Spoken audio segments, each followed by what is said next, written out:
The front doors at the Ridge house lock from the inside with a key, and I knew that before anybody else in the room did. I knew it because I'd been standing on the wrong side of those doors at 5:40 in the morning, twice a week, for 6 years, waiting with a rolling cart of tablecloths while somebody in the kitchen came up the ramp to let me in. Linen route. 230 stops a month across 4 counties, and the Ridge house was my favorite one, because Barrett Kinnard actually counted what he signed for and never tried to tell me a bar towel had gone missing in the truck. So when he came out of the office at 7 and crossed the dining room with his keyring already in his hand, I watched him the whole way, not because I understood anything, because I knew the sound that ring made. We were 46 people in a converted Grange hall on top of Sawmill grade, 3 miles above Kirkersburg, celebrating my father finishing 34 years with the Wesley County Road Department. I had booked the room myself in July. I had picked the linens, ivory over hunter green, because Dad hated white tablecloths and said they made a place feel like a funeral. There were 2 long tables end to end, and 4 rounds, and a folding easel by the coat rack with a poster board my aunt had made. 34 years of photographs, most of them my father squinting next to a plow truck. He was going to speak after the salads. He'd written it on the back of a work order and had been folding and unfolding it in his shirt pocket since 5 o'clock. The first thing that was wrong that night wasn't in that room at all. It had been sitting in the back of my head since Thursday, when I pulled up to the dock at Wesley County Memorial and nobody buzzed me in. I sat there 11 minutes. When a man finally came out, he stayed 6 feet back from my truck, told me to leave the clean carts on the pad, and pointed at 4 rolling hampers of soiled that were bagged in red isolation liner. All of it. Not a red bag here and there from the 2nd floor. All of it, and twice the usual volume on a Thursday in October. I asked what happened. He said long week and went back inside. The second thing was Nolan Frain's pager. He was serving our room that night, 33 years old, on the Kirkersburg Volunteer Department, and he wore the pager on his belt, even in a white shirt, because that's what those guys do. It went off while he was setting down the bread baskets. He silenced it with his thumb without looking. 90 seconds later, it went off again. Then a 3rd time, and that time, it wasn't the 2-tone for our department. It was a longer set of tones, and Ruth Ann Ockert, who dispatched for the county for 29 years and was sitting 2 seats down from my father, put her fork down and turned her head like a dog, hearing a truck on gravel. "That's a general recall," she said. "That's everybody." That's when Barrett came out of the office with the keys. He didn't announce anything first. He walked past the bar, through the vestibule doors, and put a key into the outer set. Then he came back through and locked the inner set behind him. And I heard the deadbolt drop into the strike plate. And I want to be honest about my own reaction, which was nothing. I thought a guest had left, and he was closing up the front because the bar side wasn't open that night. If you like survival stories that stay this close to the ground, subscribe and leave the scenario you want next. I take the ideas out of the comments. He came back into the banquet room, and he did the thing he always did before he said something people wouldn't like, which was to touch his breast pocket. He kept the banquet guarantee card in there. Every catered event, 46 confirmed, written in his own hand, because that number is what a place like that bills off, and what I set my linen count to. 46. I delivered for 52, the way you always do. "Folks," he said, "I need about a minute." The room didn't quiet down. My uncle kept telling a story about a culvert. "Wesley County put out a shelter in place at 6:51, Barrett said louder. "It came through on the landline from the sheriff's office, and it's on the radio. Nobody's supposed to be moving on the roads right now. We've got food, we've got a warm building, and we're going to sit tight until they tell us different. Ruthie asked him what the nature of it was. Those were her words. 29 years on a headset, and she still talked like the call was live. They said a public health emergency, Barrett said. That's the words they used. Public health emergency. Avoid contact. Stay indoors. Nolan said, "My department's toned out."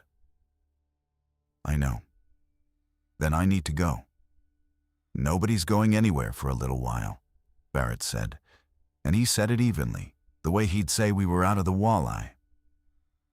"There's something in the lower lot." I have gone over that sentence more times than I can count. It was the truth, and it was almost nothing. And he chose it on purpose. If he had said what he'd actually seen from the office window, half that room would have been at the glass. He gave us the smallest true thing he could and hoped it would hold. Then Marcy Sowder started hitting the inner door. The Ridge House vestibule is maybe 8 feet deep. 2 sets of doors with glass in them, a rubber mat, a coat rack, and a radiator that hadn't been hooked to anything since the building stopped being a Grange hall. When Barrett locked the inner set, he locked it with Cal and Marcy Sowder on the wrong side. Cal was my father's oldest friend. 30 years in the county garage together, mechanic to Dad's foreman, the man who taught me to drive a stick in a gravel lot with his hand hovering over the parking brake. He was supposed to give the toast. They'd come late, which was unusual for Marcy and completely usual for Cal. And now they were standing in a cold 8-foot box, and Cal had his right forearm wrapped in a blue bar towel that had gone dark in a stripe along the inside. I know that towel. It came off my truck. Everything after that happened in a room where 44 people were still holding salad forks. My father got up first. He's 63, and he sounds like a man walking through leaves when he breathes hard. From 20 years of asphalt and cold patch and a decade of smoking before that. And he crossed that dining room faster than I'd seen him move. In a year. He got to the glass and put his hand flat against it. And Cal put his good hand up on the other side, and neither of them said anything for a second because Marcy was saying enough for all three. "There was a wreck on the grade," she said. "Just past the second switchback. A car in the ditch on its side and a woman was out of it walking around and Cal stopped him because Cal stops. Marcy. He stops. He always stops. And she came at him. She didn't say one word.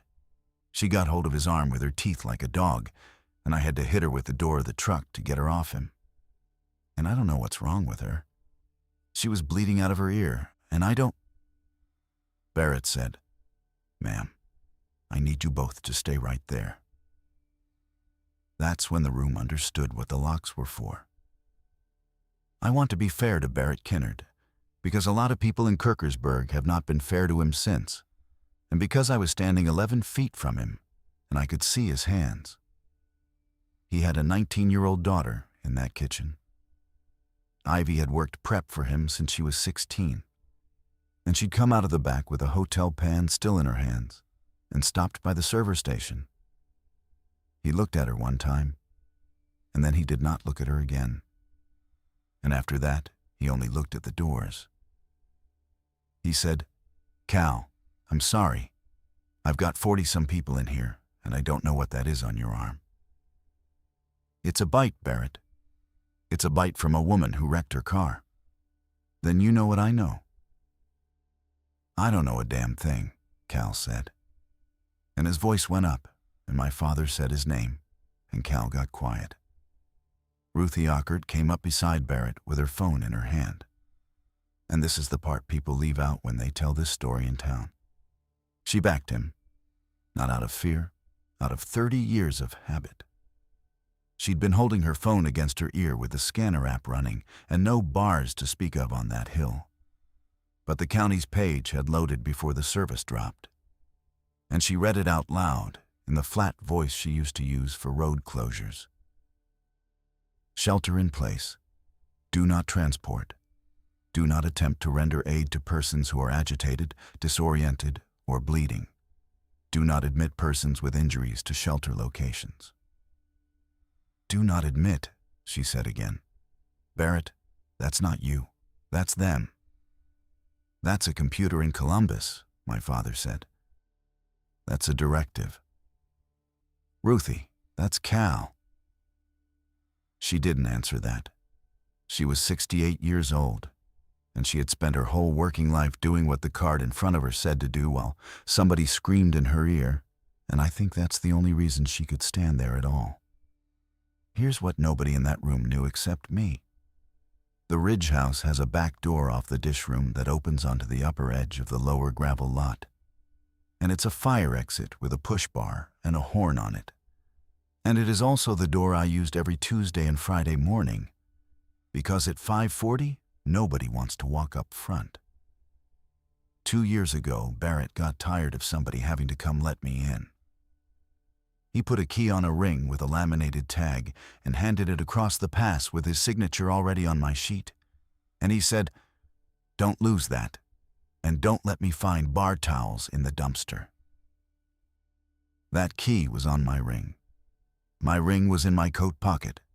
My coat was on the rack by the easel with the poster board, 9 feet from the vestibule doors. And I did not say one word about it. I've thought about why. I can give you the reasons, and you can decide what they're worth. The first one is real and practical. Whatever came down that grade and put Cal Sowder's arm in a bar towel was in the lower lot, and the back door opens directly onto the lower lot. And it has a horn on it that you can hear from the road. Opening it doesn't get you out quietly. It rings a bell and announces where 46 people are standing. The second one is that my father was 11 feet from me with his hand on the glass, breathing the way he breathes on stairs. And his rescue inhaler was in the console of his pickup, which was parked in that same lower lot, because he'd carried in the poster board and the cooler, and his hands had been full. He'd told me he had it. He tells me a lot of things. The third one, the one I actually believe, is that if I had said out loud that there was another way out of that building, that room would not have voted on it. 30 people would have gone down a wet gravel slope in dress shoes into the dark, and my father would have been one of them. And he cannot go down that slope fast. So I stood there with a key in my coat pocket and let everyone believe Barrett Kinnard was the only person in the building who could open a door. Cal made his own decision about 4 minutes later, and it was the decision my father would have made. And it's the reason I still can't be angry at anybody in the way I'd like to be. He said, "Let Marcy in." Barrett said, "Cal, she's not hurt. Look at her. Look at her hands." He turned Marcy's wrists over toward the glass like he was showing a mechanic a part. "There's nothing on her. She hit that woman with a truck door. She didn't touch her. Let my wife in, and I'll sit right here. It's 38 degrees in there." "Then throw me a coat." Barrett looked at Ruthie. Ruthie looked at the floor. He opened the inner door about 14 inches. And he did it with his shoulder braced against it, and Nolan Frayn's hand flat on it above his. And Marcy Sowder came through sideways with her purse against her chest. And Barrett had the deadbolt back in before she'd finished turning around. Somebody had a coat off the rack already. It was my aunt's. They pushed it through the gap, and Cal caught it and put it over his lap like a man at a football game, sitting down on the rubber mat with his back against the radiator that didn't work. Marcy did not thank anyone.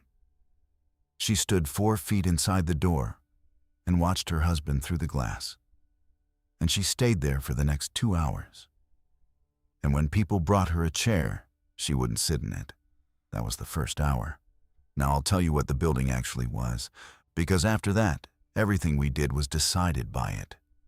The Ridge house sits on top of the grade with one road in.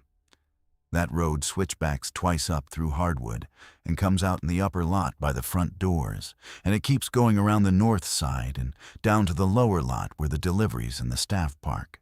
Behind the building is a drop into the creek hollow, steep enough that the county made them put a cable rail up when they redid the deck. The old Grange windows in the banquet room are up high, small, and painted shut. That's an advantage, and it's also the reason we couldn't see anything. There was food. Prime rib for $50 and all the sides, plus a walk-in with a week of product in it and a chest freezer of fries and chicken. There was a generator, a rented one on a pad, because the power on that hill goes out 4 or 5 times a winter, and Barrett had gotten sick of losing a walk-in. That generator ran the coolers, the kitchen outlets, and about 1/3 of the lights. What it did not run was the well pump. Barrett told me that in the first 10 minutes, I got him alone. And he told me because I'm a vendor, and I've asked him about his hot water 100 times. The Ridge House isn't on town water. It's on a well with an electric pump and a pressure tank in the mechanical room off the dish pit. And that pump is on the main panel, not the generator's transfer switch, because the electrician had told him a well pump would eat the generator alive, and he'd never needed it. So the moment the power went, we had whatever was in that tank. 40 gallons maybe, plus the ice machine, plus what was in the tea urns, plus a case and a half of bottled water behind the bar, plus a mop sink full of standing water that I ended up caring about a great deal 3 days later. The power was still on at 8 o'clock. It stayed on until Sunday afternoon. I spent that whole first night thinking about water anyway. And that's the only useful thing my job ever gave me. Because a linen route is nothing but capacity. How much fits on the truck, how much they'll use before Friday. What happens if you're short? I found a legal pad in the office and started counting people. Not because anybody asked me to, because Barrett had his card. And his card said 46, and there were 46 guests, plus Barrett, plus Ivy, plus Nolan, plus a second server named Delphine, who was 17, and had ridden up with her mother's car, plus a dishwasher, plus Marcy. 52. I told Barrett. He took the card out of his breast pocket, uncapped a pen, crossed out 46, and wrote 52 under it, and put the card back. It was a small thing. He did it like a man doing his job. That card ended up mattering more than anything else in the building. And I don't think either of us felt a thing when he wrote that number down. My father did not give his speech. Somebody suggested it, around 8:30, in the awful bright way people suggest things when they need the night to still be the night it was. Dad had the work order out of his pocket, folded to a square. He looked at it, and he looked at the vestibule where Cal Sowder was sitting on a rubber mat with a woman's coat over his legs. And he put it back in his pocket and said, "Not tonight." He went and sat on the floor on our side of the glass, with his back to the wall, so he'd be at the same height as his friend. His knees don't do that anymore. He stayed there anyway. I sat with them for a while. You couldn't talk through the glass without raising your voice, so mostly they didn't. Cal held up his good hand once and turned it flat, side to side, the signal the road guys use for a truck backing up crooked. And my father laughed. One breath of it. And then his face did something I hadn't seen since my mother's service. Around 9, Cal's teeth started going. He tried to hide it, and then he stopped trying. And Marcy said, "He's just cold," and nobody argued with her. And Barrett went and got the thermometer out of the kitchen, the digital one, for checking hot holding, and looked at it and put it back in the drawer without using it. That's the whole first part of it, a locked door, 44 people who had come to eat prime rib, and clap for a man who plowed their roads, and one man on the other side of the glass getting warmer while everybody in the building watched. Nolan Frayne came and found me at the coffee station a little after 10. He had his pager in his hand. and the department had gone silent about 40 minutes before, which is not a thing that happens on a night when everything's toned out. "You deliver here," he said, "twice a week. So you know the building." I said I knew where the linen closet was. He looked at me for about 2 seconds longer than that answer deserved, and then he said, "My wife's on Ridge Road with a 4-year-old and a 2-year-old, and no car, because I've got the car. Barrett's not going to unlock that front door for me. So if there's another way out of here, I need somebody to say so." I said, "There's a fire exit off the dish room." Which was true. Everybody knew that. It's a fire exit. There's a sign over it with a running man on it. "It's alarmed," I said, "and it opens right into the lower lot. Alarms need a key too, or a code." "I don't have a code," I said. That was also true. There is no code on that door.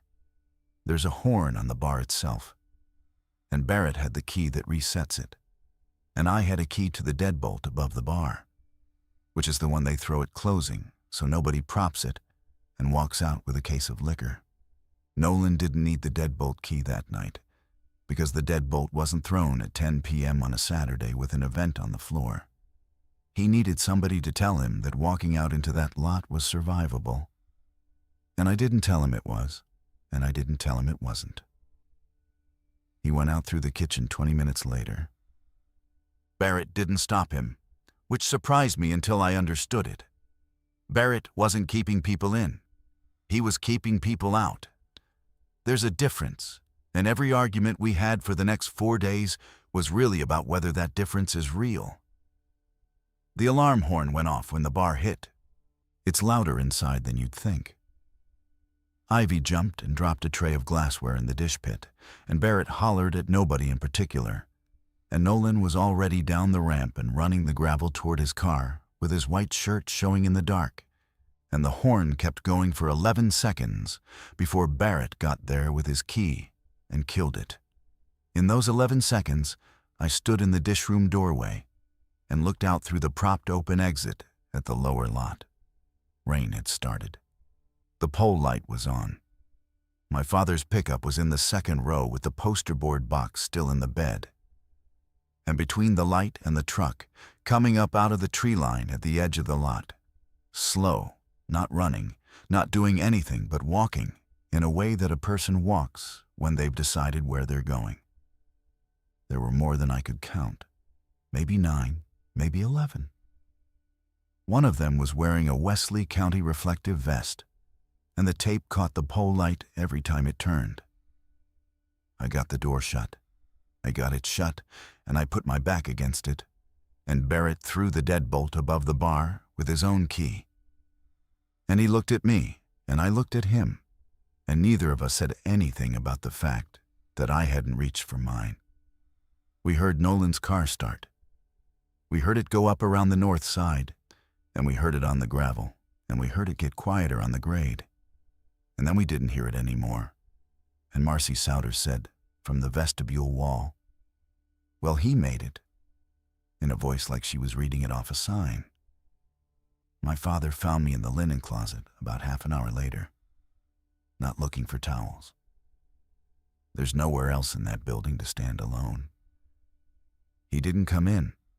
He put his shoulder on the door frame, which is how he stands when he's decided to say something once. "Willa," he said, "you've still got a key to this place, don't you?" I told him yes. He didn't ask which door. He didn't ask why I hadn't said anything. He came into the linen closet and pulled the door most of the way shut behind him, which put us both in a space about the size of a shower stall with 200 folded bar towels on a shelf at eye level. And he stood there, breathing and thinking. "Back of the dish room," he said finally. "The fire door. There's a deadbolt above the push bar. Barrett gave me a key 2 years ago, so nobody'd have to come let me in at 5:45. Does he remember he gave it to you?" "He remembers." My father nodded slowly. He had his hands in his jacket pockets and his chin down. And I've seen him stand exactly that way at the edge of a road cut, looking at a slope that hadn't slid yet. "Willa," he said, "don't tell anybody else." I'd had a whole argument built. I'd been building it since 10 o'clock, all about the horn and the slope and dress shoes. And he took it out of my hands before I could start. "You want Cal in here," I said. "I do. That's the same door." "I know it is." He looked at the towels. "That's why I'm telling you not to tell anybody. And that's why I'm not asking you for the key." I didn't understand it that night. I understood it Tuesday. He explained it about as well as he ever explained anything, which is to say, he told me a story about work. 1998, ice storm, 4 crews and 11 trucks, and a supervisor named Pruitt, who let every man on the floor vote on which roads got cut first. 2 hours of voting. Everybody had a good reason, and everybody's good reason was the road their own house was on. And by the time they rolled, the Millgate Hill was solid, and a woman on oxygen was on the far side of it. "A room full of people who all love somebody don't make a decision," he said. "They make a fight, and then they make the decision that whoever's loudest wants. And I'm going to be the loudest because Cal's out there." He pushed off the shelf. "So you keep it, and if you decide to use it, don't ask me. I'll say yes. I'll say yes to anything with his name on it." Then he went back out and sat on the floor by the glass. I want to be clear that I did not feel noble. I felt like somebody who'd been handed a hot pan.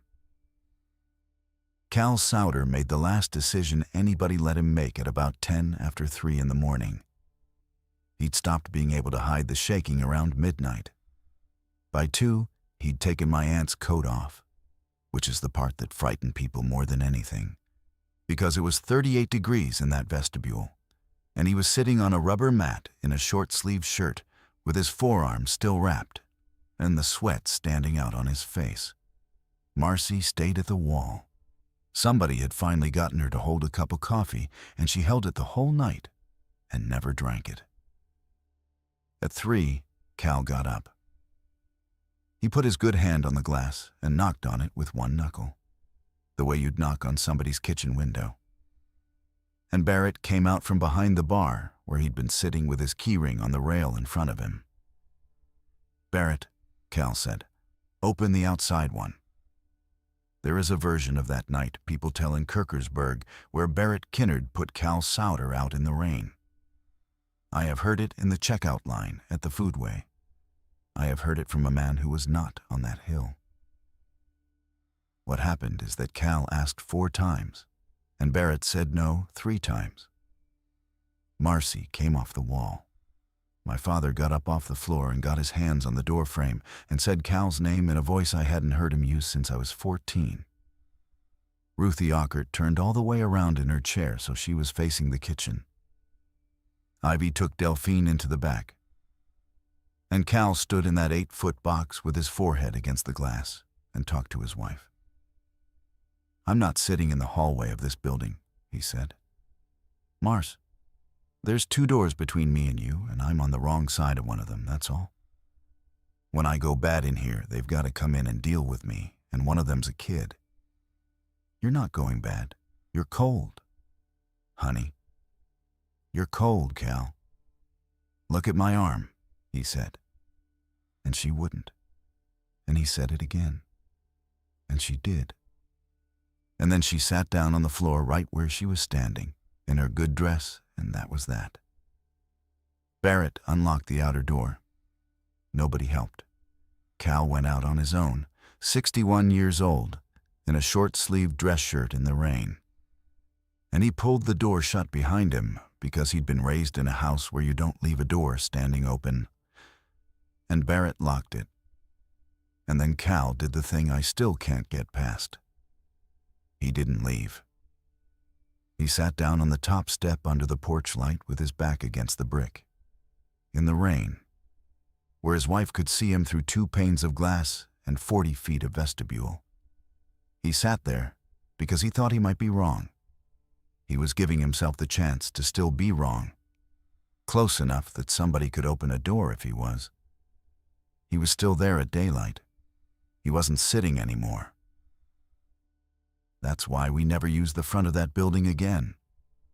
Not because of a rule and not because of a vote. Because Cal Sowder was on the porch. And there was not one person who was in that room who was going to walk past him.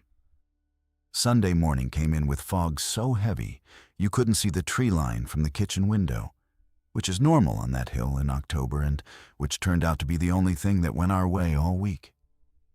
Barrett found me at the coffee urn at 6:30. He hadn't slept. He had the guarantee card out, and he was tapping it against his thumbnail. "You know this building," he said. "I know the parts with towels in them. You know the mechanical room. You've been in there. You asked me about my hot water heater one time. I don't remember why. Because you kept giving me back towels that smelled like a mop, and I told you your dish machine wasn't getting hot enough." He almost smiled. "It's a 50-gallon commercial. Gas, electric ignition. Full right now? Full as it ever is. Here's what I want people to understand about what I contributed to that building, because it has been described to me as heroism, and it was not. It was arithmetic. It was the only thing I've ever been good at. 6 years of loading a truck to a route means you don't look at a room and see people. You see how many, times, how much, over how many days, minus whatever's already gone," I said. "That's the biggest tank in the building, and nobody's thought about it. There's a drain valve on the bottom. When the power goes, that water's still in there. And if somebody opens a hot tap upstairs first, it'll siphon down to nothing." Barrett said, "So we shut the taps. You shut them now, all of them. And you take the handles off the 2 in the bathrooms, because somebody will."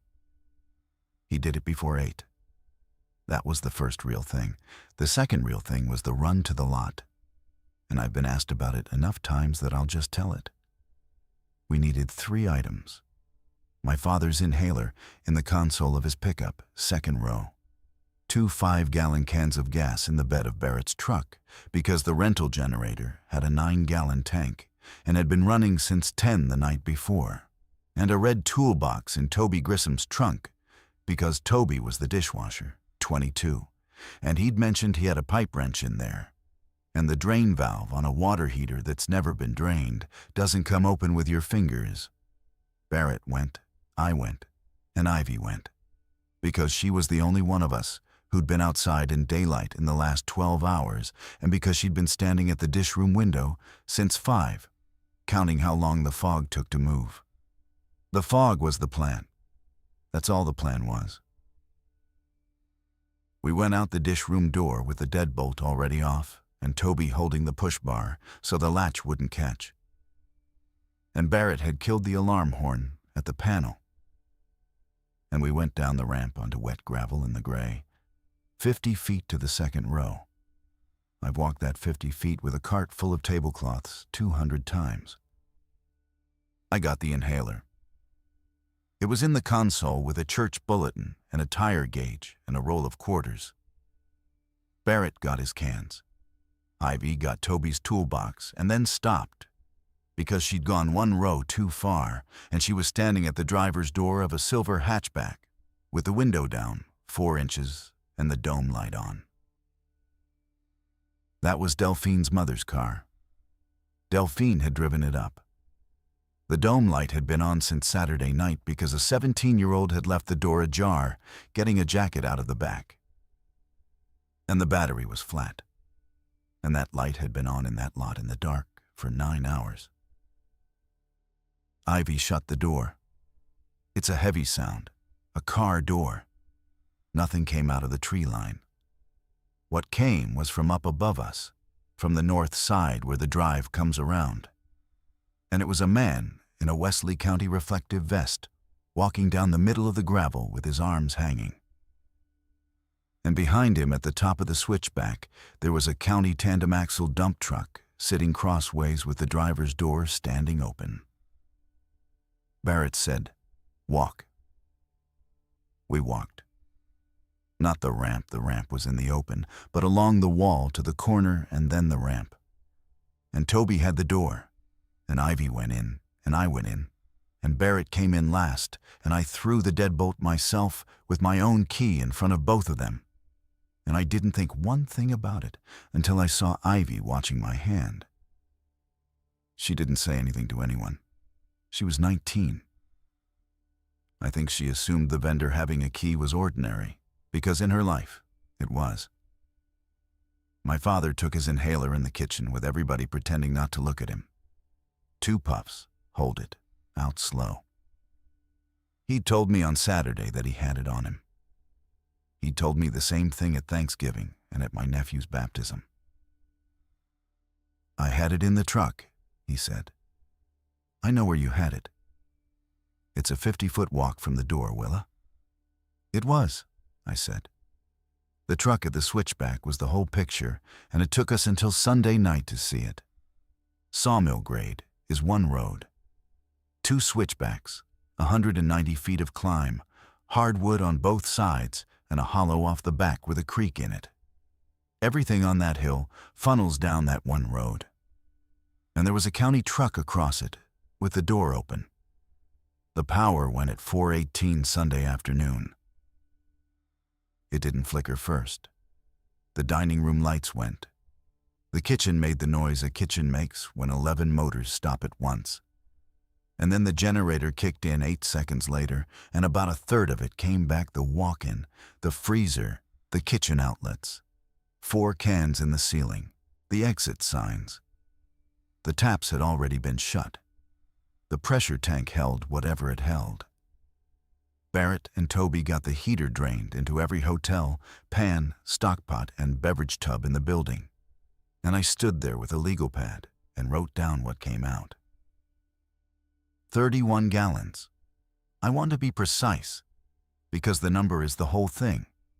A 50-gallon tank is not 50 gallons of water you can carry out of it. There's sediment in the bottom of a 12-year-old water heater. And the drain sits above some of it. And the first 4 gallons came out the color of tea, and the last of it came out with grit in it that you could hear hitting the pan. 31 gallons. And call 4 of it unusable without boiling. I added the rest up on the pad while the light was still good. Pressure tank, whatever came out of the mop sink faucet before it went to spitting. 11 gallons. Ice machine bin, mostly full, melted down, 9 or 10. 2 tea urns, 6. Bottled water behind the bar, case and a half of half-liters, 4.5. Canned soda and beer in the bar coolers, 11 cases and change, which is not water, but which is liquid a person can drink. Call it 15 gallons if nobody's picky. Toilet tanks in 3 bathrooms, not the bowls, the tanks, which is clean water that came out of the same well, about 9. And the mop sink, which had 8 or 10 inches of standing gray water in it from Saturday's service, plus 2 mop buckets, which was nobody's drinking water, but which meant we could flush a toilet. I ran it at 1 gallon a person a day, which is the number you see everywhere, and got a little under 2 days. I ran it at half a gallon, which is a real number if nobody's working hard, and the building stays cold, and got just under 4. 52 people. Then Nolan Frayne came back. It was 8 in the evening and full dark. And the rain had picked up. And Toby was on the dish room door because we'd started keeping somebody on it. And the knock was 3 and 3 and 3, which is a thing Nolan had thought about on the way. He had 6 people with him. His wife Junie in a Carhartt with a 2-year-old inside it, zipped up over him with just his head out. A 4-year-old girl named Pearl, walking in rain boots and a bike helmet, which I found out later was Junie's idea and was the smartest thing anybody did that week. And an older couple from the second place on Ridge Road, Vern and Laureen Pletcher, who were 71 and 69 and had walked a mile and a half in the dark uphill. Toby didn't open it. Toby went and got Barrett, and Barrett came and stood at the door with the deadbolt still thrown and talked to Nolan through 2 inches of steel while 40 people came to the kitchen doorway to listen. How many? 7 with me. Anybody bit? Anybody scratched? Nolan, I'm going to ask you like you'd ask me. Nobody's hurt. Vern's got a bad hip and Loreen's soaked through. Nobody's hurt. Where'd you come from? My house. There's nothing down there, Barrett. Ridge roads. He stopped and started over, because Pearl was standing next to him. The grade's closed. There's a county truck across the second switchback, and there's more than a few of them standing around it. And there's no getting past it in a vehicle or on foot. I left the car at the bottom of my driveway. This is the top of the hill, and this is the only building on it with a generator on the pad. And Barrett Kinnard, who had turned a key on Saturday night with his own daughter watching, said, "All right." Not a vote, not a discussion. He put his hand on the bolt. Ruthie Ockert said, "Barrett, you have to understand her to understand why the room went quiet instead of shouting her down." Ruth Ann Ockert took the call when my mother stroked out in the driveway in 2011 and stayed on the line with me for 19 minutes. She had put an ambulance in front of half the houses in that county. She wasn't a hard woman. She was a woman who had spent 29 years watching what happens when people do the loving thing without counting first. "Ask her," Ruthie said, and pointed at me. "She's been writing it down all afternoon. Ask her what the water is." Every face in that kitchen doorway turned. I had the legal pad in my hand. I had 2 numbers on it, one under a gallon a day and one under half. And I had a third line under those that said 58 equals minus 12%, because I'd already done it the second I heard Nolan's voice through the door. And I said, "We've got 5 or 6 days if we're careful." I said it in a perfectly steady voice. I said it the way I'd tell a kitchen manager that his order would cover him through Friday. Nobody asked me to show the pad. Barrett didn't ask. Ruthie didn't ask. And Ruthie is the only person in that building who would have understood the page if she'd looked at it. Here is what careful was doing in that sentence. It was doing half a gallon a person a day, in a building with no flushing toilets, where people were going to be scared and cold, and where 2 of the new arrivals were babies and one of them was in diapers. It was counting the 11 cases of soda as water. It was counting the toilet tanks.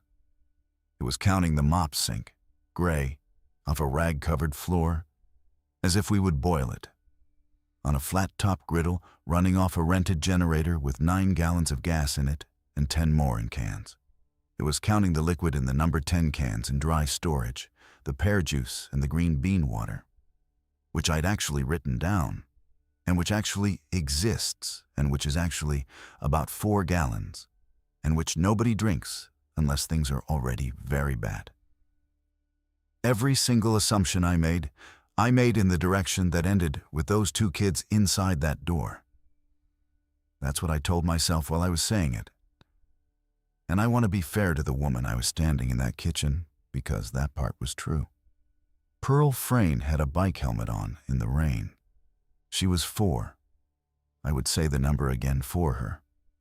The number was still wrong, and I knew it was wrong at the exact second it came out of me. And I let it stand for reasons that had almost nothing to do with that little girl. I found that out the next morning. They came in. Barrett threw the bolt behind them, and Ivy had towels out of the linen closet before anybody asked my towels off my truck, 200 clean bar towels that I had inventoried on a Friday morning and signed for, and Loreen Pletcher sat on an overturned bus tub in the dish room and shook.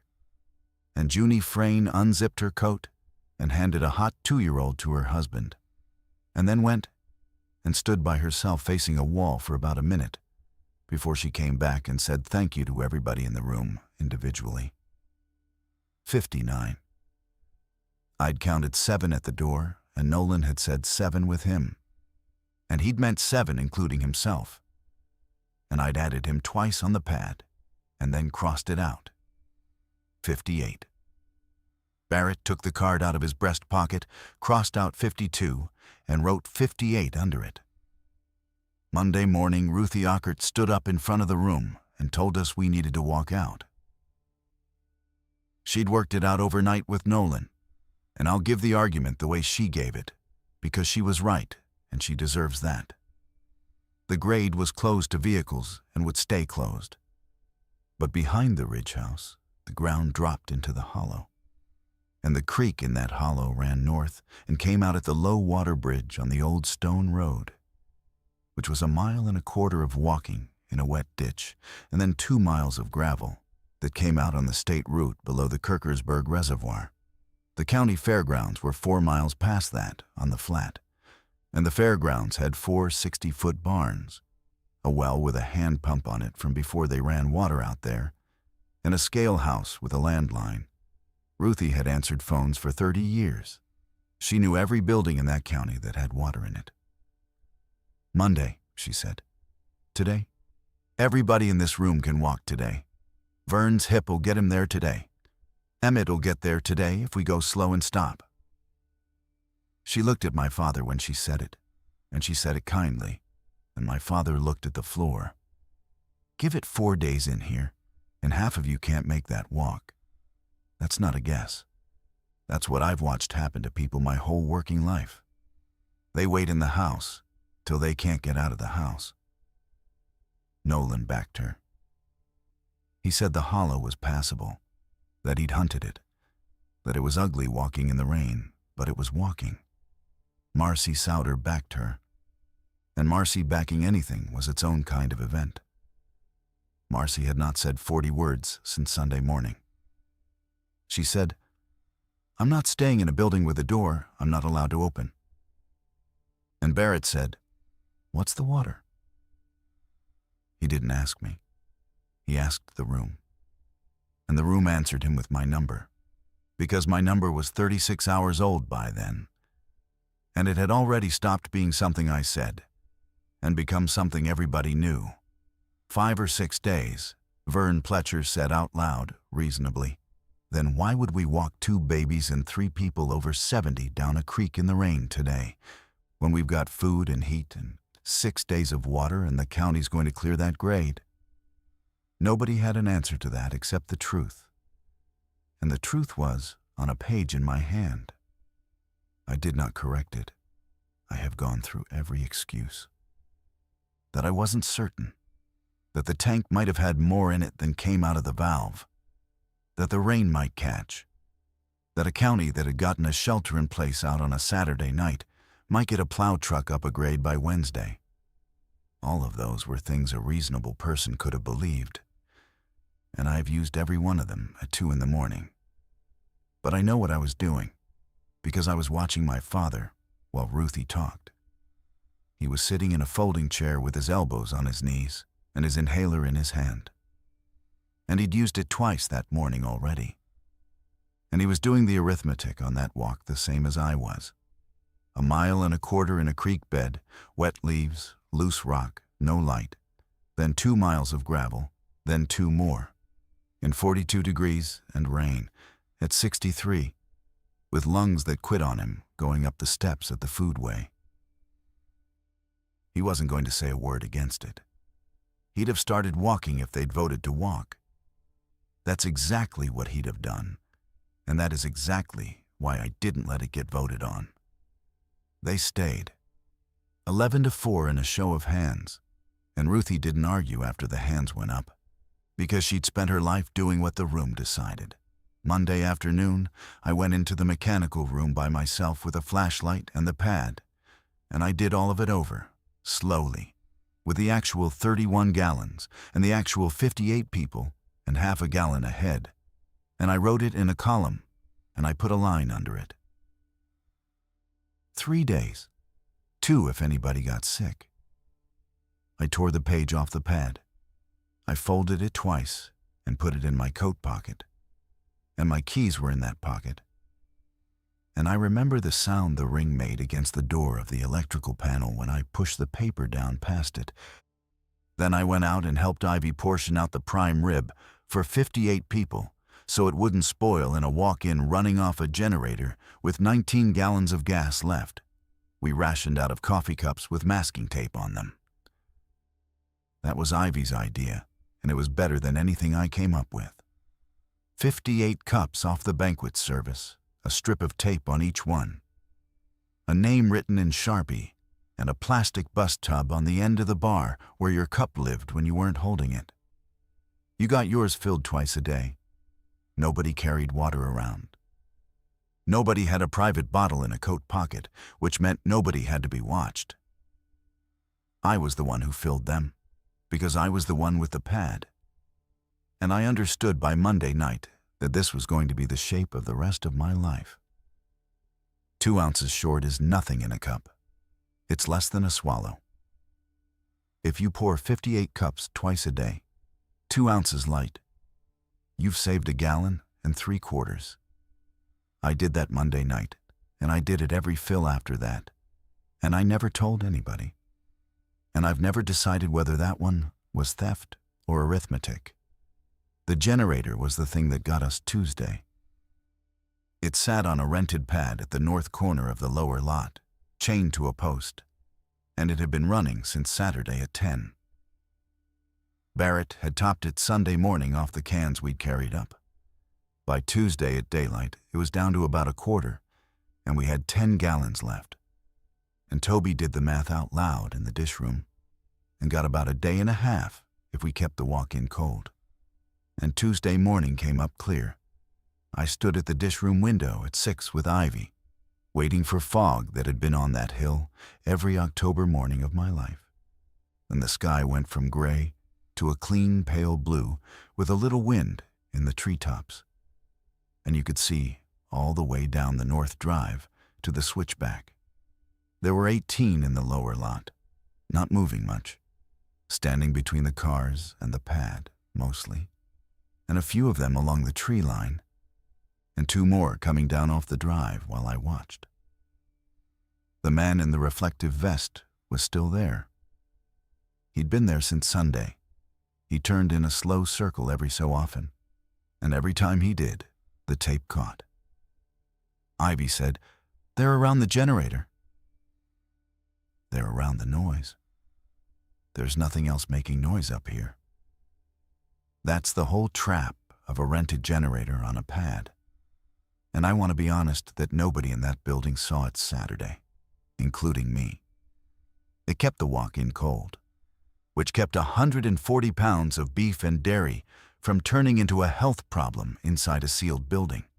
It kept 4 cans in the ceiling on, so that 58 people weren't in the dark.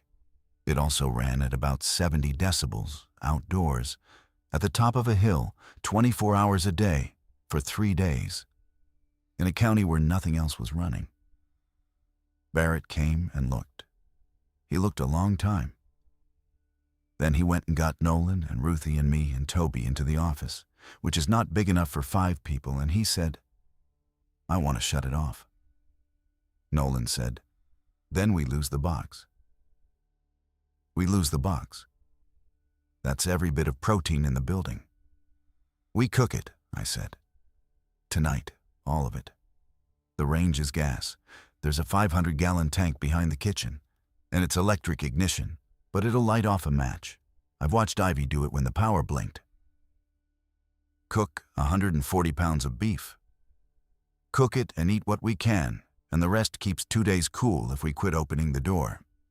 It's 44 degrees in the walk-in with the compressor off if the door stays shut. It's 44 degrees outside. Ruthie said, "And in 2 days?" I didn't answer that. Nobody in that office knew there wasn't going to be a beef problem in 2 days, because the water was going to go first, and I was the only person in the building who knew what day. They shut it down at 10 in the morning. Barrett went out with Toby and 2 other men from my father's crew. And they did it in about 90 seconds. And the reason they got back through the door is that 18 people standing in a parking lot around a running engine do not all turn around at the same time. It went quiet on that hill in a way I have not experienced before or since. No compressor, no hum in the ceiling. 58 people in a building with no machine running in it, and outside the wind in hardwood, and that was it. By 2 in the afternoon, there were 9 in the lot instead of 18. By dark, there were 4, and the vest was gone off down the North Drive. That was the best decision anybody made that week, and Barrett Kinnard made it, and it has never once come up in town. We cooked everything Tuesday night on a gas range lit with a fireplace match, and it was the last real meal. And people got strange and happy the way you do. My uncle told the culvert story again, and got all the way through it. Delphine and Ivy found the sound system was dead and sang anyway, badly. Laureen Pletcher put her hand on my father's arm and told him she'd voted for him for county commissioner in 2016, and he said, "Laureen, I never ran." And she said, "Well, I wrote you in."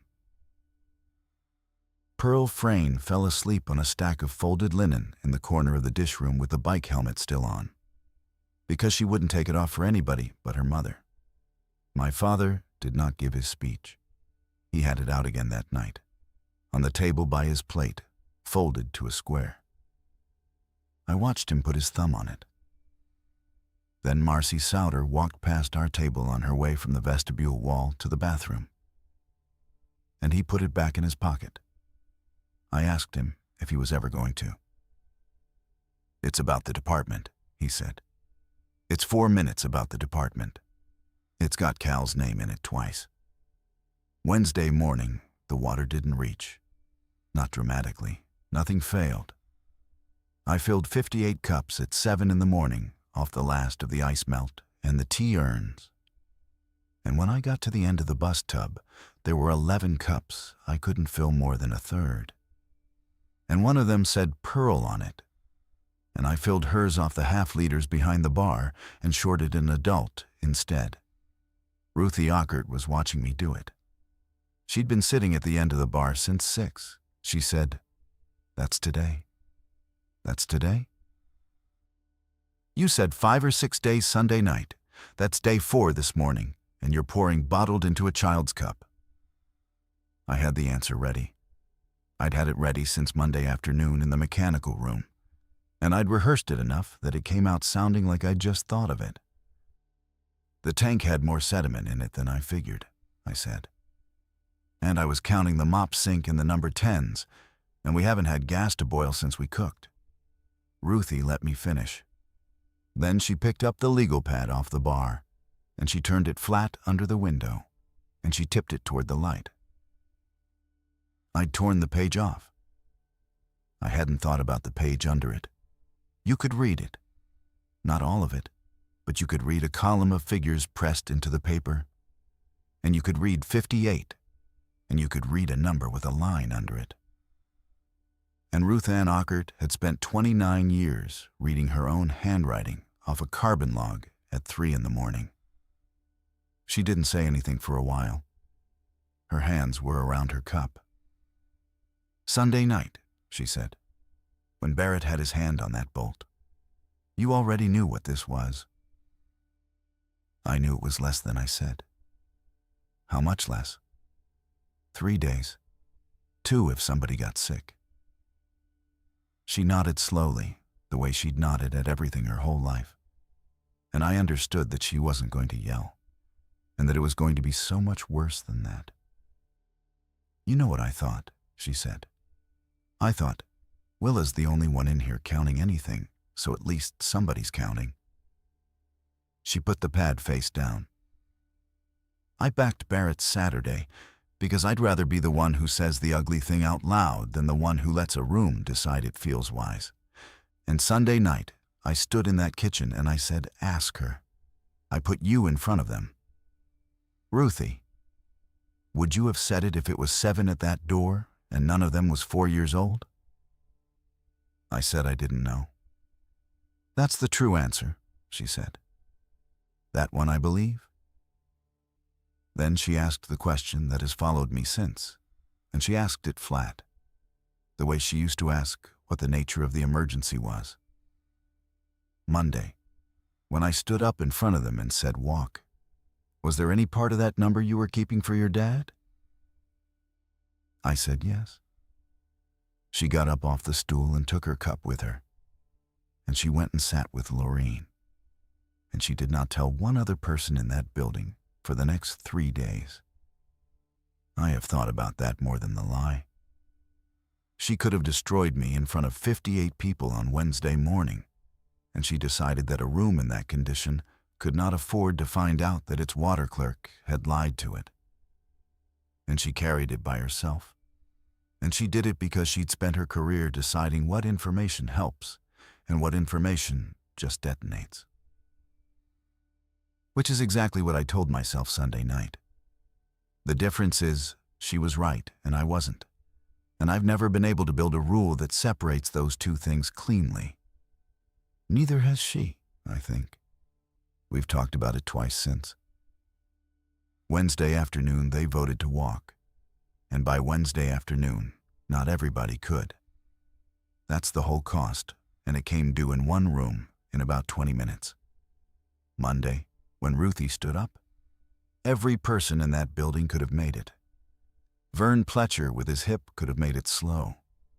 My father could have made it if we stopped every quarter mile. And I knew that Monday, and I know it now.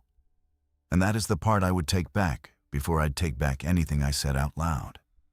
Wednesday, Vern couldn't stand up out of the chair without both hands and somebody's shoulder.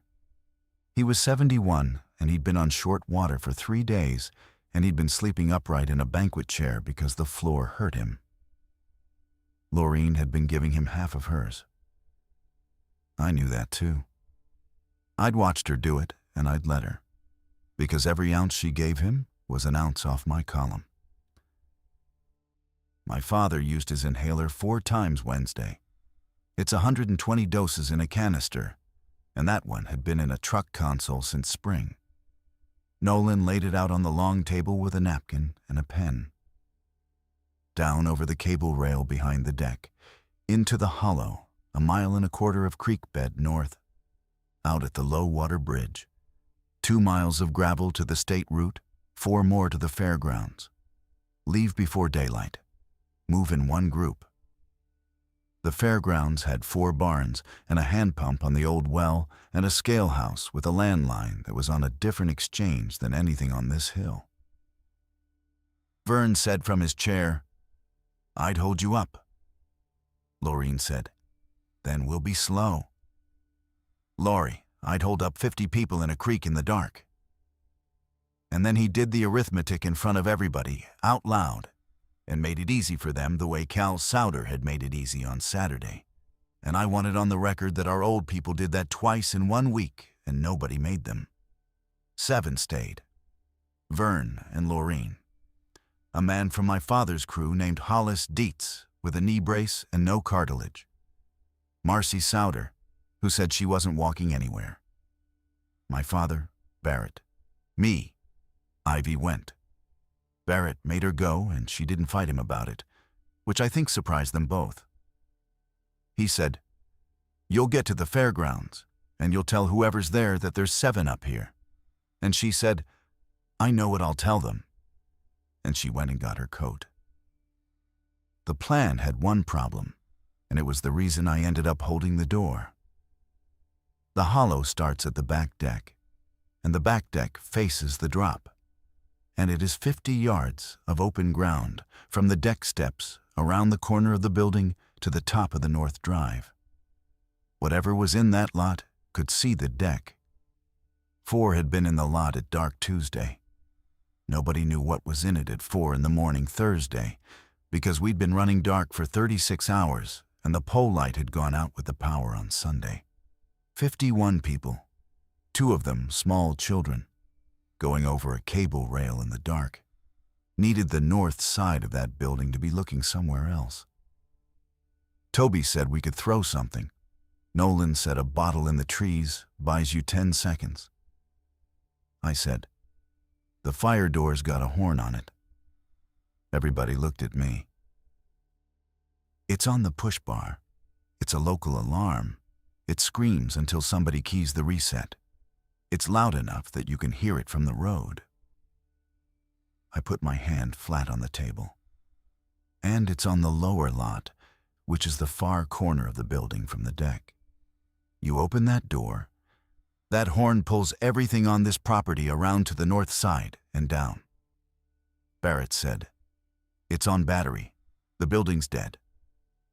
It's got a sealed cell in the head, and it's been chirping since Sunday, which means it's charged and unhappy. It'll run a couple of minutes." Nolan said, "Who opens it?"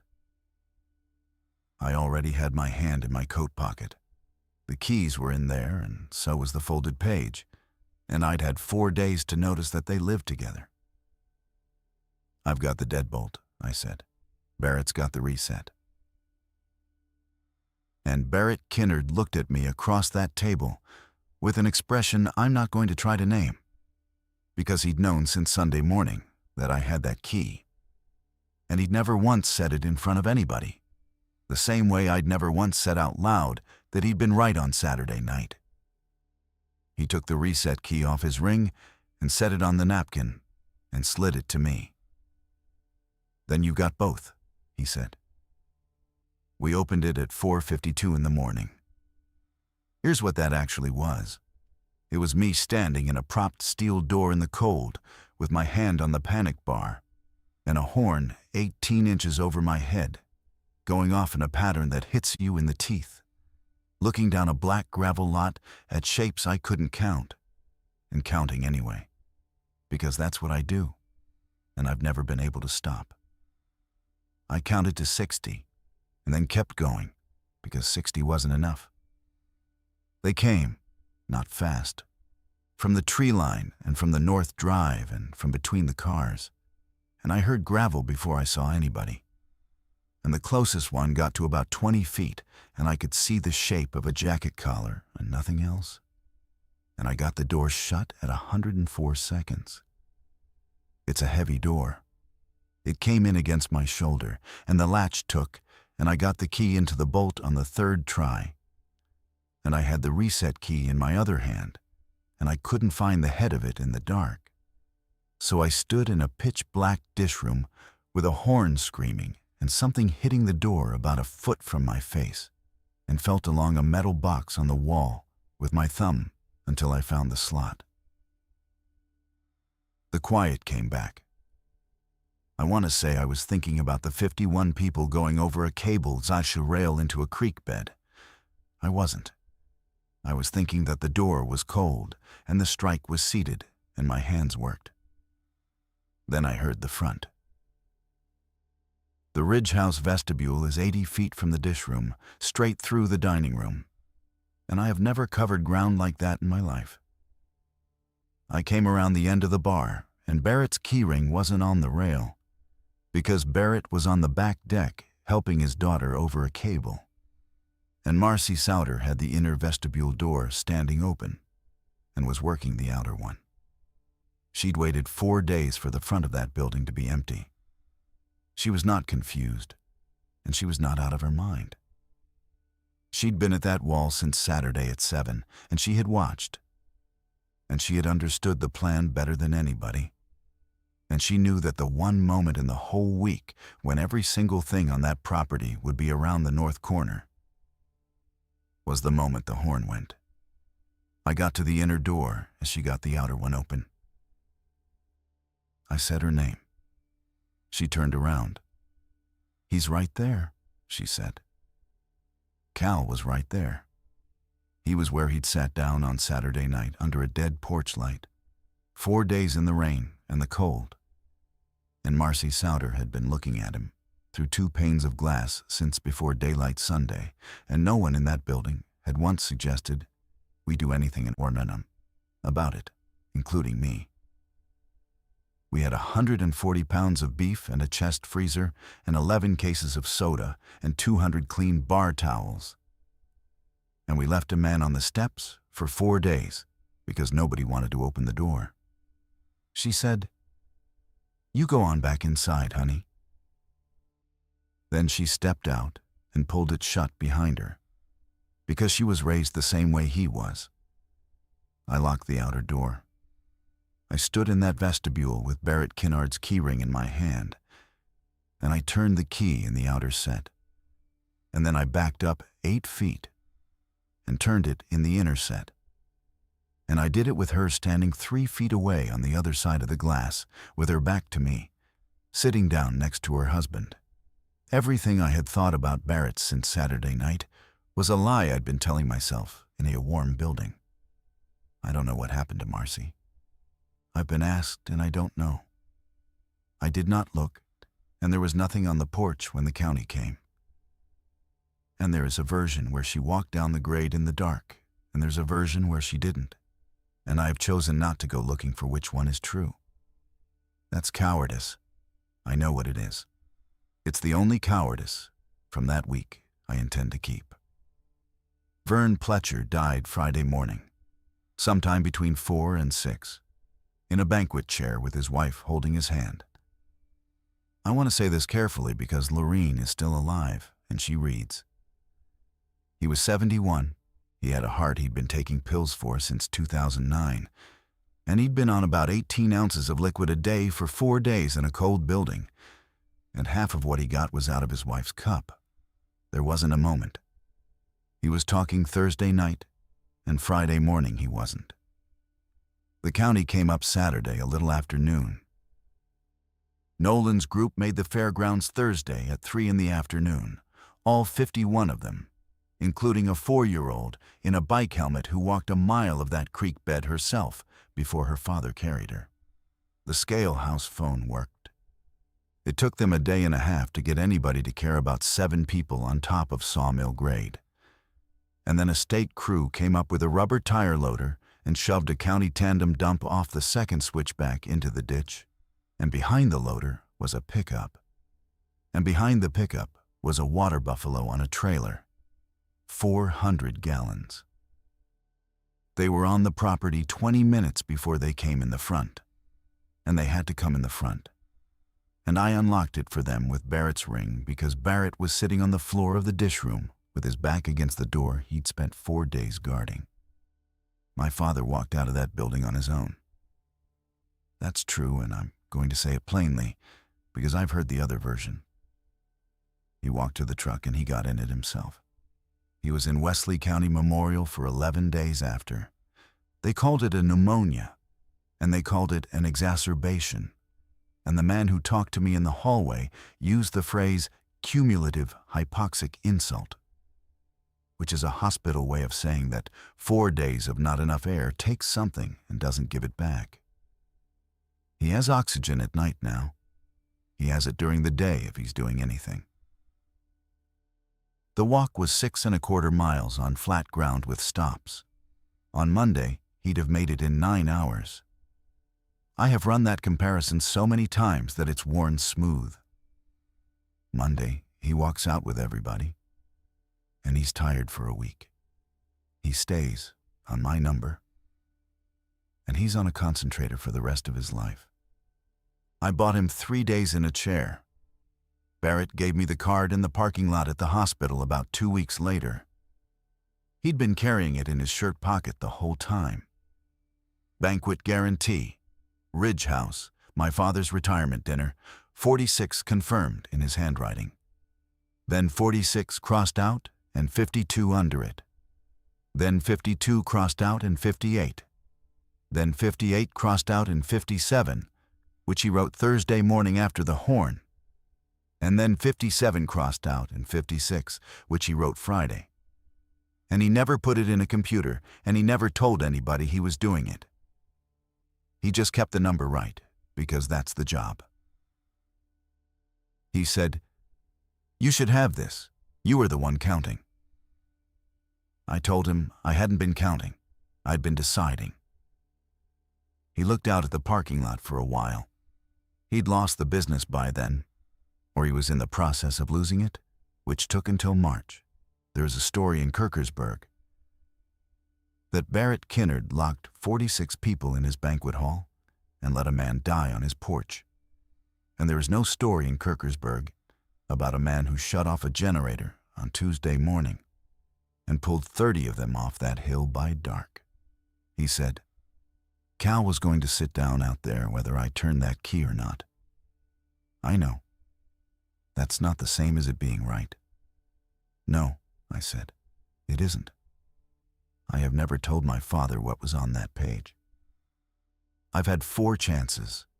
The best one was in the hospital, day 6, when he was clear and bored, and he said out of nowhere, Ruthie was right about Monday.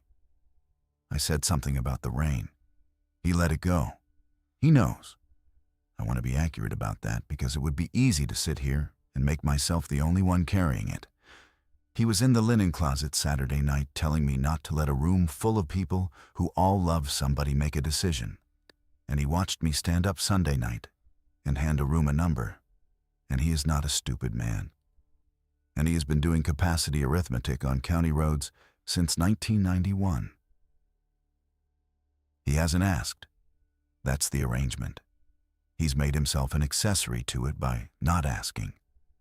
And I think he did that on purpose. And it's the most generous thing anybody's ever done for me. And I hate it. He never gave the speech. The work order is still folded in the pocket of the shirt he wore that night. And that shirt is in his closet.